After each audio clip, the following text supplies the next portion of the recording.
大家好，我是 Jenny， 欢迎来到沉思者 J。今天要介绍的这位大师，可能是20世纪最独特的灵魂之一。他是哲学家，也是神秘主义者；他是学者，也是工人；他是战士，也是苦行者。他用短短34年的生命，燃烧出一道让人震慑的光。他就是西蒙韋伊。西蒙韋伊在1909年出生于法国巴黎。他的家庭背景非常优越，父亲是一位受人尊敬的医生，母亲出身富裕的中产家庭，家中充满了浓厚的学术氛围。韋伊从小就展现出惊人的知识天赋。他的哥哥安德烈·韋伊后来成为20世纪最伟大的数学家之一。在这样的家庭里成长，知识就是空气，思考就是呼吸。然而韋伊并不因此自满，他反而从小就有一种深沉的自我怀疑。6岁的时候，他就拒绝吃糖，理由是前线的士兵吃不到糖。这个故事听起来像童话，但它揭示了韋伊一生的核心特质：对苦难的感同身受，压倒了对自我的关注。他从小与同龄孩子不同，他阅读古典文学，研习哲学，思索伦理问题。但他不是那种孤傲冷漠的天才，他是真正关心他人的人。他的痛苦从不来自个人挫折，而是来自他对世界苦难的巨大共情。14岁的时候，韋伊经历了人生中第一次深刻的精神危机。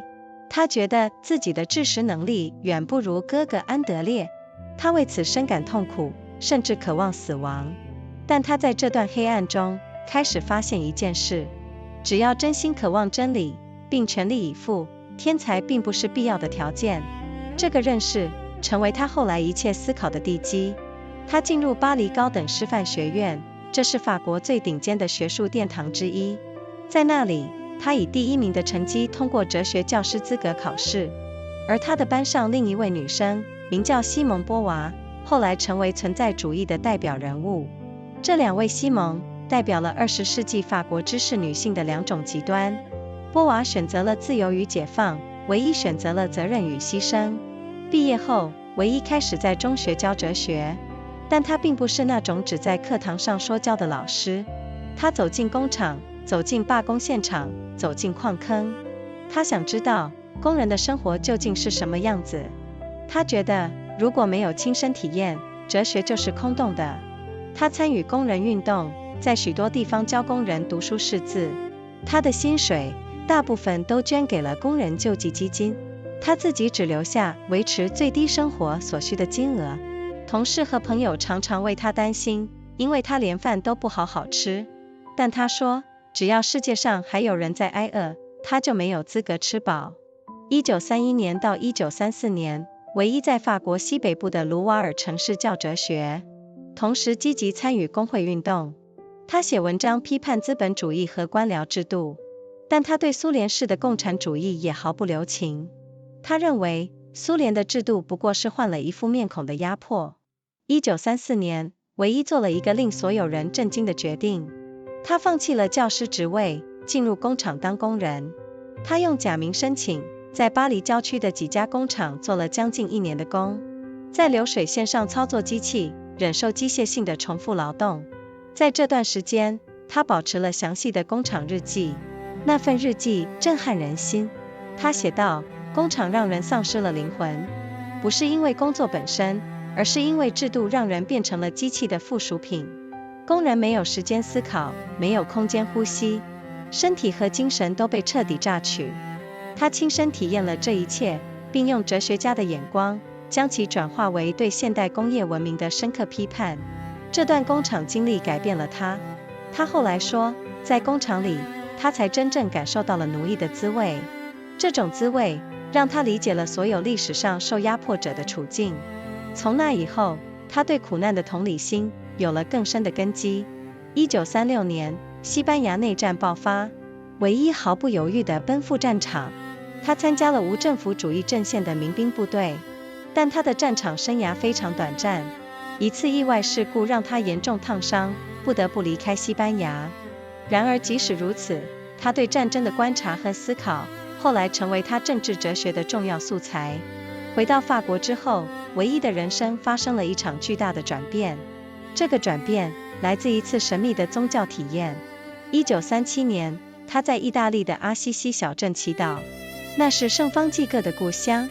他在那个古老的教堂里，第一次感受到了一种他无法解释的力量。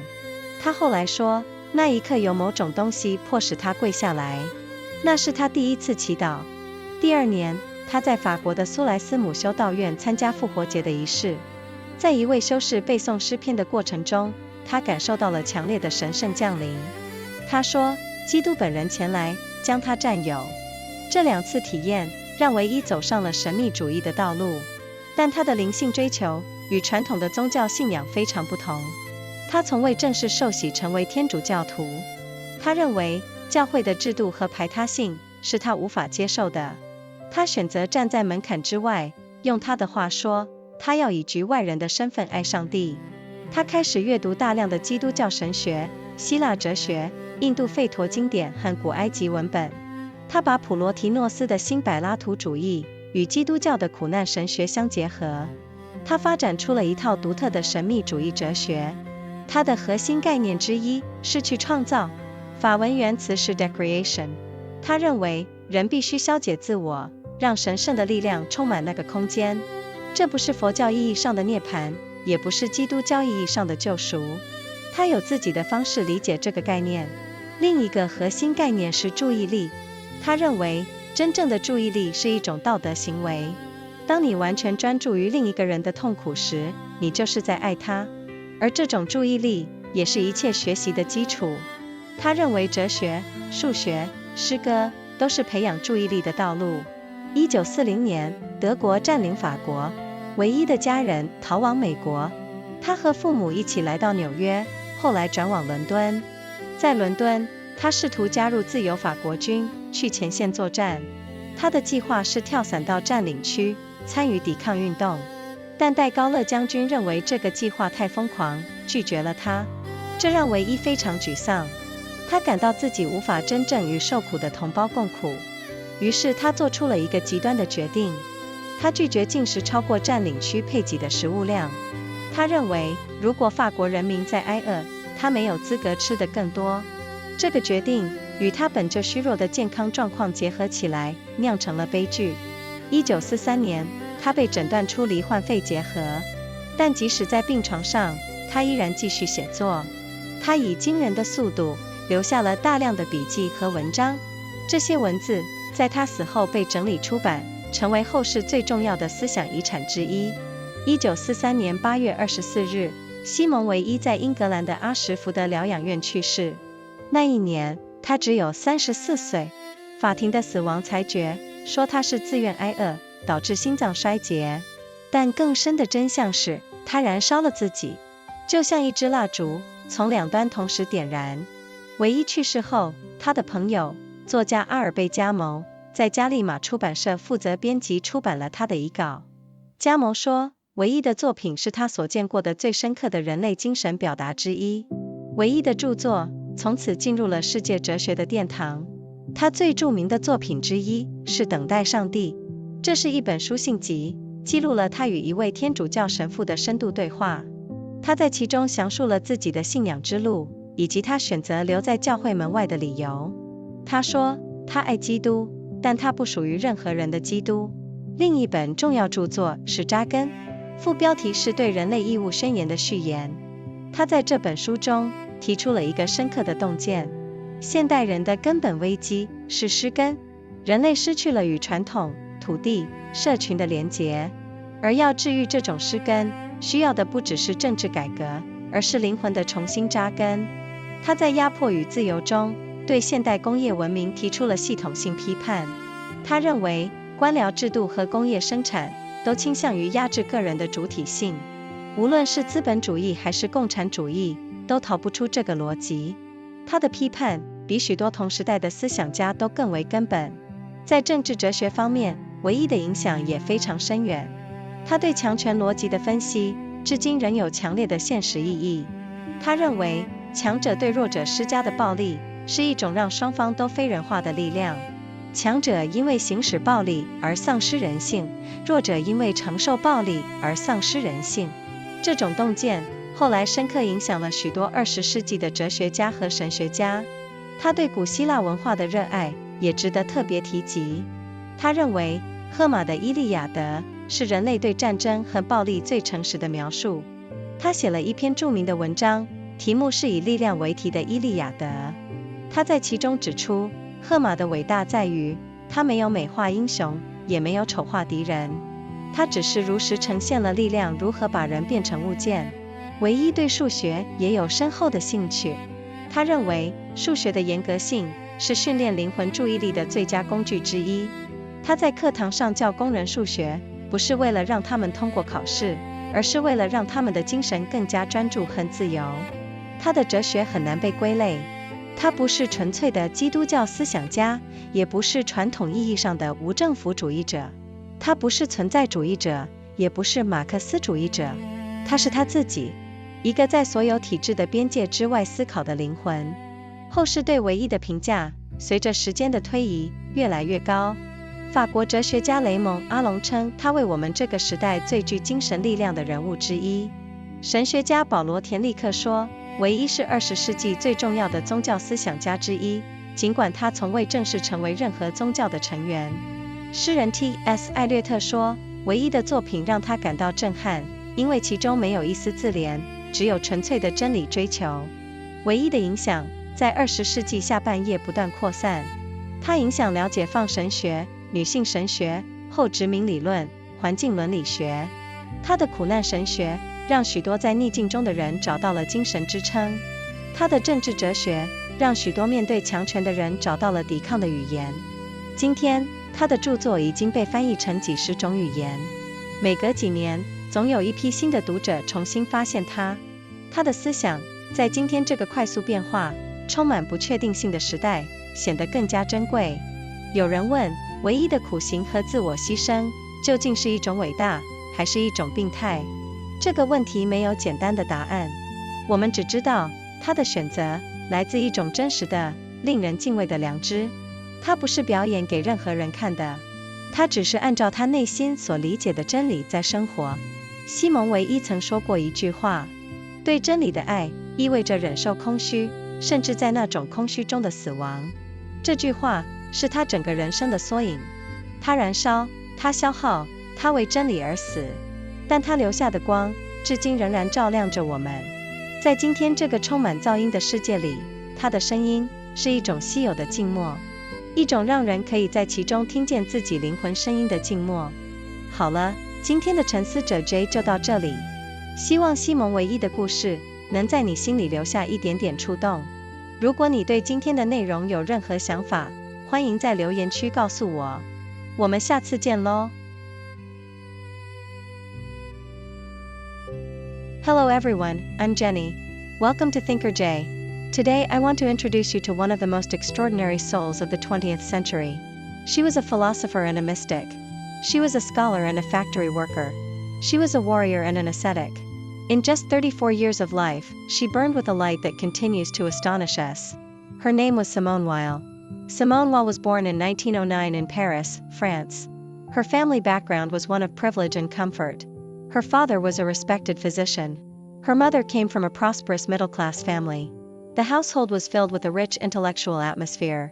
Weil showed remarkable intellectual gifts from a very young age. Her older brother, André Weil, would go on to become one of the greatest mathematicians of the 20th century. Growing up in such an environment, knowledge was like air and thinking was like breathing. Yet Weil was never complacent about her abilities. From childhood she carried a deep and quiet self-doubt. At the age of 6, she refused to eat sugar. Her reason was that the soldiers at the front could not have any. This story sounds almost like a fairy tale, but it reveals the core quality that would define her entire life. An empathy for suffering so vast that it overwhelmed all concern for herself. From her earliest years, she was different from the children around her. She read classical literature, studied philosophy, and wrestled with ethical questions. But she was not the cold and aloof kind of genius. She was someone who genuinely cared about other people. Her pain never came from personal failures, but from the enormous compassion she felt for the suffering of the world. At the age of 14, Weil experienced the first profound spiritual crisis of her life. She felt that her intellectual capacity was far inferior to that of her brother André. This caused her deep anguish, and she even found herself longing for death. But in that darkness, she began to discover something important. She realized that as long as one truly yearns for truth and pursues it with full effort, genius is not a necessary condition. This insight became the foundation for all her thinking that followed. She entered the Ecole Normale Superieure, one of the most prestigious academic institutions in France. She passed the philosophy teaching certification exam with the highest marks in her class. Another woman in her cohort, named Simone de Beauvoir, would later become the defining figure of existentialist feminism. These two Simones represented two extreme poles of the French intellectual women of the 20th century. De Beauvoir chose freedom and liberation, while Weil chose responsibility and sacrifice. After graduating, Weil began teaching philosophy at secondary schools. But she was not the kind of teacher who simply lectured from a safe distance. She walked into factories, into strike zones, into mines. She wanted to understand what the life of a working person actually felt like. She believed that philosophy without lived experience was hollow. She participated in the labor movement and taught literacy and basic learning to workers in many places. Most of her salary she donated to worker relief funds. She kept only the minimum necessary for her own survival. Colleagues and friends constantly worried about her, because she barely ate. But she said that as long as there were people in the world going hungry, she had no right to eat her fill. From 1931 to 1934, Weil taught philosophy in cities in northwestern France while actively participating in union organizing. She wrote articles criticizing capitalism and bureaucratic systems. But she was equally merciless in her critique of Soviet-style communism. She believed that the Soviet system was simply oppression wearing a different face. In 1934, Weil made a decision that shocked everyone who knew her. She gave up her teaching position and went to work as a factory laborer. She applied under a false name and spent nearly a year working in several factories on the outskirts of Paris. She operated machinery on assembly lines and endured the mechanical repetition of industrial labor. Throughout this period she kept a detailed factory diary. That diary is shattering to read. She wrote that the factory destroyed the soul. Not because of the work itself, but because the system reduced human beings to appendages of machines. Workers had no time to think, no room to breathe. Body and spirit were completely drained. She lived through all of this herself and, with the eyes of a philosopher, transformed her experience into a profound critique of modern industrial civilization. That factory experience changed her fundamentally. She later said that it was in the factory that she first tasted what slavery feels like. That taste gave her a deeper understanding of the condition of all oppressed people throughout history. From that point on, her empathy for suffering had a more embodied and lasting foundation. In 1936, the Spanish Civil War broke out. Weil went to the front without hesitation. She joined the anarchist militia fighting against fascism. But her time on the battlefield was very brief. A serious accident left her badly burned, and she was forced to leave Spain.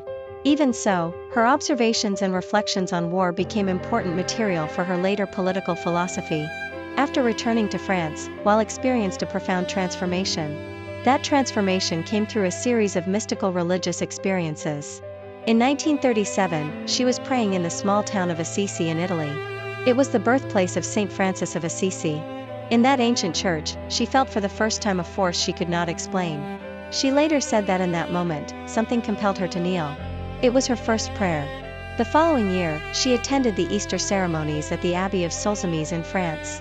As a monk recited the Psalms, she felt an intense sense of the divine descending upon her. She said that Christ himself came and took possession of her. These two experiences set Weil on the path of mysticism. But her spiritual pursuit was very different from conventional religious faith. She never formally received baptism as a Catholic. She believed that the institutional structure of the church and its exclusivity were things she could not accept. She chose to remain on the threshold, and as she put it, to love God from the outside. She began reading widely across Christian theology, Greek philosophy, Indian Vedic texts, and ancient Egyptian writings. She wove together the Neoplatonism of Plotinus with Christian mystical theology centered on suffering. Out of this she developed a distinctive and original philosophy of mysticism. One of her central concepts was decreation. She believed that a person must dissolve the self so that divine presence can fill that empty space. This is not the same as the Buddhist notion of nirvana, nor the Christian notion of salvation in any conventional sense. She had her own way of understanding and articulating this idea. Another central concept was attention. She believed that true attention is itself a moral act.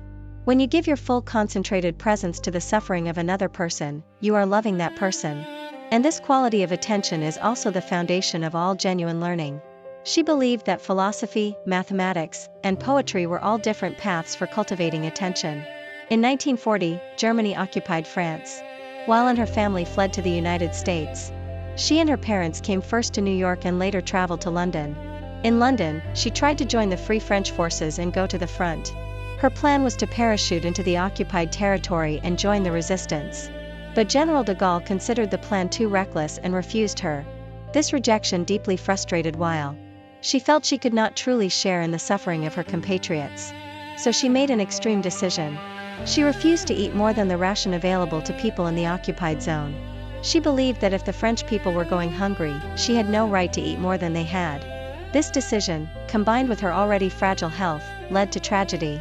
In 1943 she was diagnosed with tuberculosis. But even from her sick bed, she continued writing at a furious pace. She left behind an enormous volume of notebooks and essays. These writings were compiled and published after her death and became one of the most important intellectual legacies of the century. On August 24, 1943, Simone Weil died at a sanatorium in Ashford, England. She was only 34 years old. The coroner ruled that she had voluntarily starved herself, leading to heart failure. But the deeper truth is that she burned herself out. Like a candle lit from both ends at once.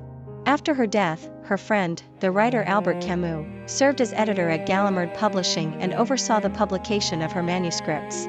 Camus said that Weil's work was one of the most profound expressions of the human spirit he had ever encountered. Her writings entered the canon of world philosophy. One of her most celebrated works is titled Waiting for God. It is a collection of letters that records her deep conversations with a Catholic priest. In it she details her path of faith and explains why she chose to remain outside the church.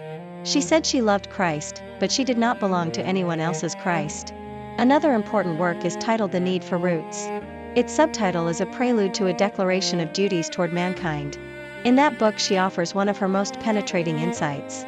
She argues that the fundamental crisis of modern humanity is rootlessness. Human beings have lost their connections to tradition, to the land, and to community.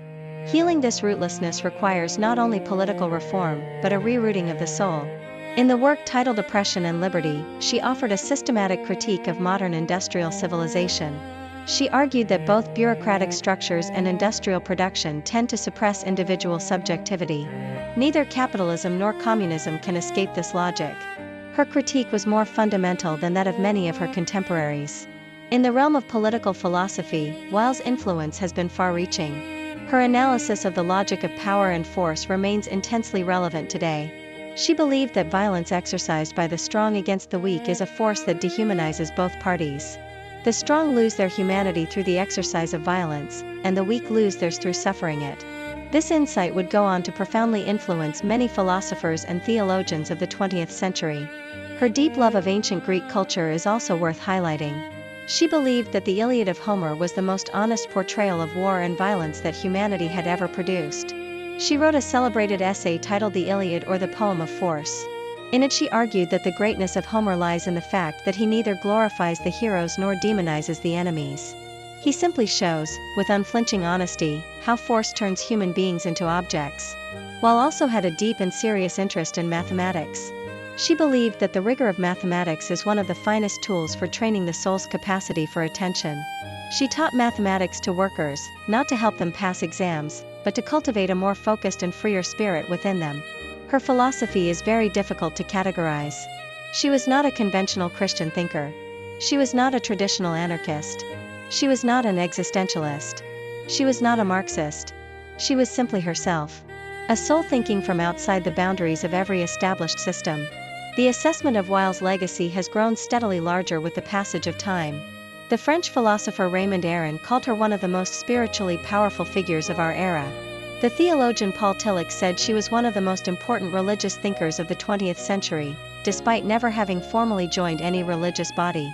The poet T.S. Eliot said that Weil's writing left him shaken, because there was not a trace of self-pity in it, only a pure pursuit of truth. Weil's influence continued to spread throughout the second half of the 20th century. She inspired liberation theology, feminist theology, postcolonial theory, and environmental ethics. Her theology of suffering gave many people living in adversity a spiritual foundation on which to stand. Her political philosophy gave many people facing oppression a language for resistance.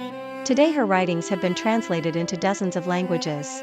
Every few years a new generation of readers rediscovers her.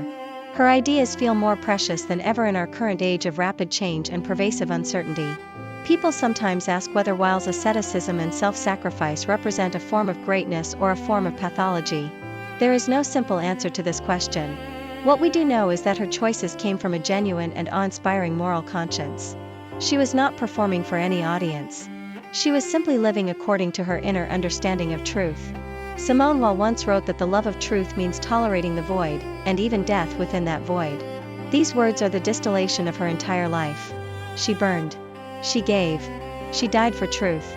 But the light she left behind continues to illuminate us still. In today's world, so full of noise and distraction, her voice is something rare and almost impossible to find. It is a silence in which you can actually hear your own soul speaking. That is all for today's Thinker J. I hope the story of Simone Weil has left something stirring in your heart. If you have any thoughts about today's episode, please share them in the comments below. See you next time.